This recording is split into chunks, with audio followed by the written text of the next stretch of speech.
اس زمانے کے بادشاہ نے کہا کہ بھئی ہم بھی جا کے اس کے علم کو آزماتے ہیں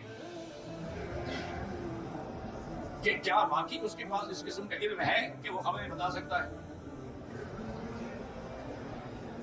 افلاطون کو بتایا گیا کہ بادشاہ آپ کو ملنا چاہتے ہیں۔ اس نے کہا بھئی میں ایک فقیر آدمی ہوں، میں تو اپنی ایک کٹیا میں پڑھا ہوں اور مجھے اپنے پڑھنے پڑھانے سے کام ہے اور تو میرا کوئی مقصد ہی نہیں ہے، مجھے بادشاہ مل کے کیا کریں۔ انہوں نے کہا کہ بادشاہ کا حکم ہے، ٹھیک۔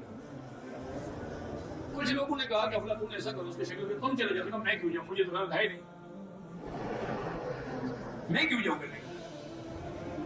بہرحال بادشاہ آیا اور اس نے اس سے 2-3 بڑے اہم سوال کیے، اس نے بالکل صحیح جواب دیا کیونکہ وہ علم تو رکھتا تھا، اس میں تو کوئی شک نہیں، بہت بڑا عالم تھا۔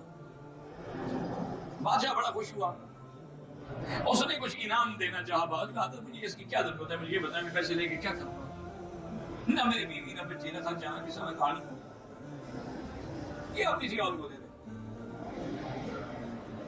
اور اس نے کہا کہ اچھا بادشاہ سلامت، آپ کو اپنی دولت پہ اور اپنے اقتدار پہ ناز ہے، ایسا کریں کہ 2-3 دن کے بعد میری دعوت قبول کریں۔ اب بادشاہ حیران ہو گیا کہ اس کی دعوت کا کیا معنی ہے، جس بندے کے پاس اپنی روٹی نہیں ہے وہ بادشاہ کو دعوت کر رہا ہے۔ اور نے کہا کہ دیکھو افلاطون، میں تمہاری دعوت قبول کرتا ہوں لیکن میں بادشاہ ہوں، اکیلا تو نہیں آ سکتا، میرے ساتھ سیکورٹی بھی ہوگی، پہرا بھی ہوگا۔ انہوں نے کہا آپ اپنا سارا لشکر لے کے آ جائیں۔ انہوں نے کہا میرا خاص لشکر جو صرف میرے محلات کے 10,000 کا 10,000 بولے سب کو دعوت۔ بادشاہ بڑا آیا، انہوں نے کہا کہ یہ پتہ نہیں کیا کرے گا۔ وہ کہتی ہیں کہ جب بادشاہ اس کی دعوت کے لیے آیا تو دیکھ کے دنگ رہ گیا کہ وہاں تو پورا ایک وہ خیموں کا محل بنا ہوا ہے اور خادم اور خدم اور حشم اور استقبال اور وہاں جناب خوشبوئیں ہیں اور فانوس جل رہے ہیں، اتنا بڑا انتظام ہے کہ ایسے تو بادشاہ کے محل میں بھی نہیں تھا۔ آئے اور جب بادشاہ کے سامنے کھانے آئے تو بادشاہ کھانے دے کے بھی حیران ہو گیا، کہتے کھانے تو میرے پاس بھی نہیں پکتے۔ اور جناب سب کو دعوت کھلائی، کھانے کھلائے، سب کچھ کیا اور سب کے لیے الگ الگ خیموں کے کمرے بنائے کہ ہر آدمی اپنے اپنے کمرے میں جا کے آرام کرے۔ بعض لوگوں نے کہا کہ جی ہم تو شراب پینے کے عادی ہیں، ہم نے کہا ٹھیک ہے شراب آپ کو مل جائے گی، شراب بھی آ گئی۔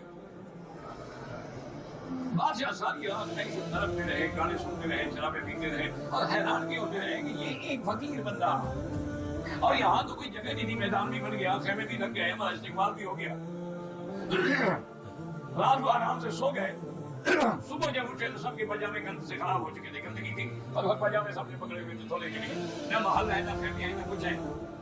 نے کہا کیا آپ نے کہا یہی دولت ہے، اسی لیے میں دولت نہیں